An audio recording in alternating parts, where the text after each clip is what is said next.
भंग का रंग जमा हो चकाचक, फिर लो पान चबाए। अरे ब्यास जी माहौल को थोड़ा रंगीन बनाइए, इसे जरा अपने अंदाज में गाइए। तो फिर एगो पान खिलाइए। अरे भंग का रंग जमा हो चकाचक, फिर लो पान चबाए रे भैया, फिर लो पान चबाए। ऐसा झटका लगे जिया पे, ऐसा झटका लगे जिया पे, पुनर्जन्म हो जाए रे छोरा, रे छोरा, रे छोरा गंगा किनारे वाला, रे छोरा गंगा किनारे वाला।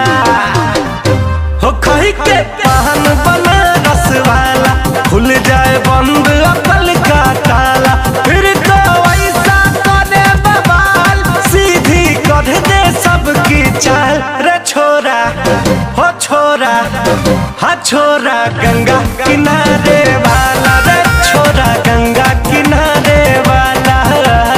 अरे जिया हो प्यास।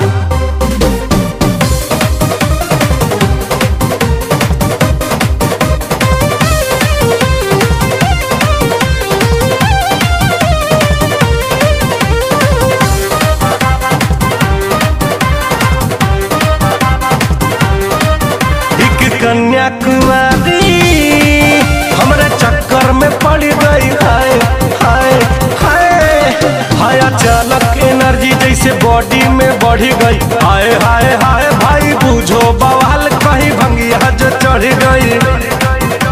हम छोरा भोला भाला है, ऐसा हो गए मतवाला, ऐसा जादू कर डाला रे है पान बनारस वाला, आए है पान बनारस वाला, ओए होए पान बनारस वाला। दिखी छुरी से, दिखी छुरी से हुआ हलाल। रे छोरा, हो छोरा, हा छोरा गंगा किनारे वाला, रे छोरा गंगा किनारे वाला।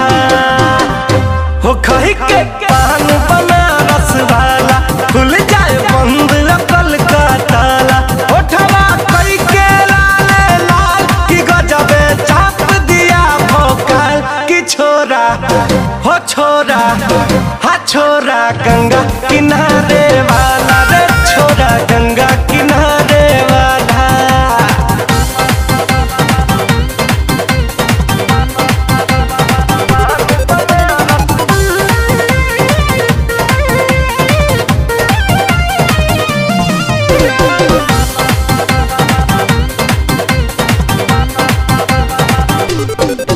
अरे राम दुहाजी कैसे चक्कर में पड़ गया, हाय हाय हाय। देखा उसे तो उसकी अखियां में पड़ गया, आए हाय हाय भाई का हम बताए प्रेम हमरो उमड़ गया। मीठी बातों से उसने छलकाया प्रेम पियाला, मन ही मन मैंने डाल दिया उस बाला को बरमाला, हाँ हाँ डाल दिया बरमाला, मैंने डाल दिया बरमाला। मिली छोरी तो, मिली छोरी तो हुआ निहाल। रे छोरा, हा छोरा, हो छोरा गंगा किनारे वाला, रे छोरा गंगा किनारे वाला।